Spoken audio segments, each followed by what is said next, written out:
All right, my parents, single moms, families, today's Saturday morning. Let's get up and move. Let's get up and be productive. Let's do it, y'all. Let's do it. Come on, bundle those kids up. I know it's cold. I know it's chilly. I think it's 37 where I am. But get up. Let's move. Let's move. Let's be productive. Yes, yes. I know sometimes you don't have the money. That money spirit try to weigh you down. But when you get up and you move, God give you thoughts, ideas. You gotta go first. You gotta move. When God see you moving, God will do the rest. Don't be discouraged, be encouraged. He got you up out of the bed. I know life is lifing, as I heard one of my coaches say, life be lifing. It do be lifing, y'all. But there's so many beautiful things that God has made. First of all, He made the day. He made you. He made the vegetation. He makes it grow. So however you still living, God's in control. Be encouraged. Be encouraged for you moms, you people that are going through a moment who need finances. Look around, sit down, think, what can I do to earn some money legally? What can I do? Can I cook? Can I bake? Can I clean? Can I wash cars, wash clothes? You know, back in the day, the older women, you know, you don't want to do those things. But if you're good at it, that could earn you income. Because people need their clothes laundered. It's not just white people. It's not. Black people. I'm a black person. And I like my clothes clean and pressed and looking good. And I would pay somebody to do it a fair wage. You know, negotiate, barter, and trade. Sometimes if you babysit somebody's kids, maybe they can give you some grocery, buy you some food for your kids. There are so many unlimited resources and things that you can do, sources that's available to you, that you don't have to always wait and go on there to a food bank or something. People will bless you and pay for your grocery. I see people do it. I've seen them do it for me. You know, people will come and give where you least expect. You know, when I used to go into traditional church, I joined the usher board of this ministry I was in, and I was able to get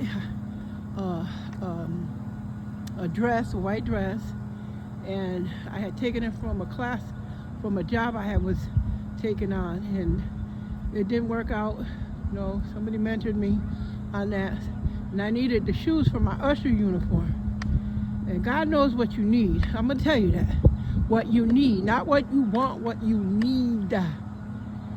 And He blessed me, and I'm standing talking to some people, and the president of the usher board, I didn't tell her about my need for shoes, but she came in, and right at my feet, she dropped my nurse's shoes. My size fit everything perfect. So I want to encourage you, if you need money and you need finances, there's something that you can do. If you can write well, if you can do Canva, you can start little online businesses. You know, Fern, I don't have it to get the premium. Just start with the free. You know, reselling. Get what you have. Go around. People are putting out bulk trash. Am I gonna go through the trash? Guess what? I would. At first I wouldn't. When the woman, the guy who I was riding with, she was like, "Stop, sister, first time." I was like, "No." And she said, "I want to see what's in that thing." So don't be ashamed to go through, and if people are doing move-outs and stuff like that, and gathering that stuff together, cleaning it up, polishing it up, put it on Marketplace, Facebook, Poshmark, eBay. You can do it. You can start your own business right with what you have. Scrapping. I had a brother who was a scrapper. He mowed people's lawns. You know, he ended up leaving the traditional workplace because he ended up on disability. But he started his own business, and he did quite well in being able to source money to take care of his family. And then one day he came, he was helping me move, and he saw my bed was in disrepair, it wasn't good quality. He was like, hey, you want a bed? He said, I'm going home. I'm going to go get you a new bed. He ain't come back with a one bed. He came back with 2 beds. Yes, he did. And he had that bed so high, I literally could not get up on the bed. Finally, I had to sell off one of the mattresses. Yes, I did. When you have a heart to do what is right in the eyes of God, God will take care of you. He will take care of you. I'm out at the park walking. I've been out for a while today. But I get up and the Lord sent me a word a couple years ago, move. And then now I joined a walking club. And yeah, I walk now. This is my 10th day in the walking club. And I think a little over 10 days, but they're doing a challenge now. So come on, get up, move around. You know, this isn't another neighborhood, but I look for someplace safe. You know, go to the library, springtime. There's a lot of festivals going on now. And take the kids, walk, pack a lunch, take it with you if you can. You know, my brother, I always talk about him on my channel. And he used to call me and my kids the Chip family. Because I didn't have the money to like take them always to a Burger King or a McDonald's. And he would call it every time he saw us, we was eating potato chips. And you know what? It brought us through until God brought better. My heart was changing. My thought about life was changing. It was getting better. You know, not being discouraged. That spirit of discouragement, get off of you. Get off you, because God got more. And this channel is for those who need that spirit of encouragement. I love talking to my single moms. I was a single parent early at the age of 19. Single, you know, ended up going into the world, looking at the world's model. Don't look at the world's model, y'all. You got to look in the scriptures, the Bible. Well, friend, I don't know. I don't own a Bible. Go on your phone, download a free Bible app. Nothing you got to pay for. A free Bible app. You know, ask the Lord, Lord, lead me to where I need to be reading, what I need to be doing, so I can learn about you. Because when you have a heart to seek after God, that's in Matthew 6:33. God will always reveal himself when you have a want to. See, a lot of people want things from God, and we throw them surface prayers out. But when you have a heart to, you know what, Lord, I want to know who I am. I want to know where I come from. I want to know about my life. But you got to be diligent, faithful. He knows, he's checking, he's watching to see who is hungering and thirsting for better for him, not for things. So many times we come to God, we want things. I want this, I want that. But we don't want God. You got to want God. You got to want to desire him, to know the truth about who you are, where you came from, why your life is going like it is. And that missing piece is God. That missing piece is the Lord. That missing piece is salvation. And when you come to the knowledge of the truth, you're going to always be learning for the rest of your life. But it's important, especially in this time, you know, where we see the chaos and the disrespect of God. People don't want God. They're doing anything they want bad enough to do. But you know what? When you got to take care of your family, your focus got to be on taking care of yourself, taking care of your children, making right decisions. See, I didn't make right decisions when I was a youth.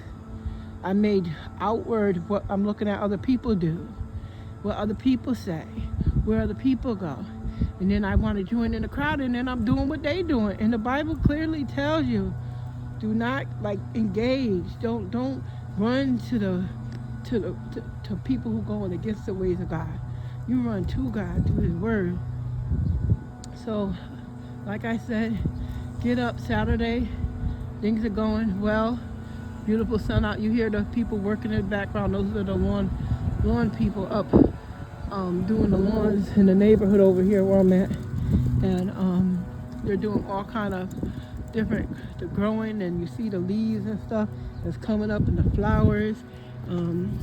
By the way, this is where my daughter's reception was for her wedding.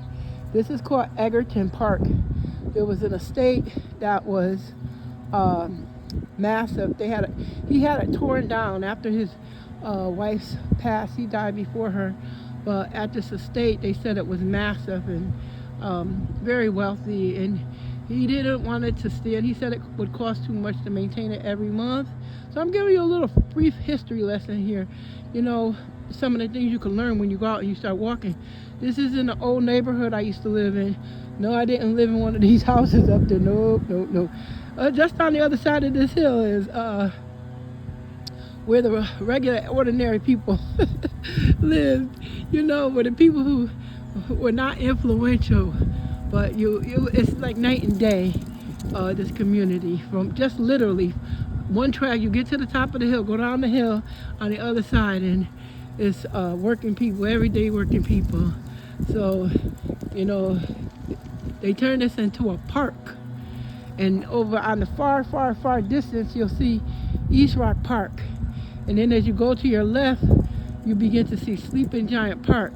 See, there's so much history, there's so much learning that you can do, just getting up, moving around, going to the corner, find out the history of the neighborhood you learn in. That begins to build momentum in you wanting to pursue more, to gain more, to learn more, to inquire, and to be at peace. And you just walk and talk to the Lord and just begin to walk and let the spirit of creativity come in and, you know, just overtake you, because you begin to see the things you never stop to really realize and see. Look at this tree, y'all. Now as I turn, I'm turning around and I'm looking at, and I heard somebody say this on one of the videos, and they were like, you look at the feet, and I'm looking at this tree, this massive tree, and it talks about roots. They were talking about the root system. And I heard the woman, the guy one time, and she was talking about that the people in the ministry she had, we had a deep root system. Imagine what God is doing in our life when we grow, when we let Him grow in us, the Word of God, and produce in our lives and stuff. All of these different tributaries, and these are branches. I wonder how big the root system is underneath this tree, because as you walk along the path, you'll see these cones like this in different areas, and you can see where the drainage systems is caving in. But you know, sometimes with these root systems, for those who own homes and stuff, they can literally tear up pipes and stuff like that. So as I walk, a lot of times I look at the trees, but this one in front of, oh wow, look at this one right next to it. Look at that. Beautiful. So be encouraged, y'all. Have a great day, and take those kids out. Get up, get out, get moving. Talk to you later. Bye-bye.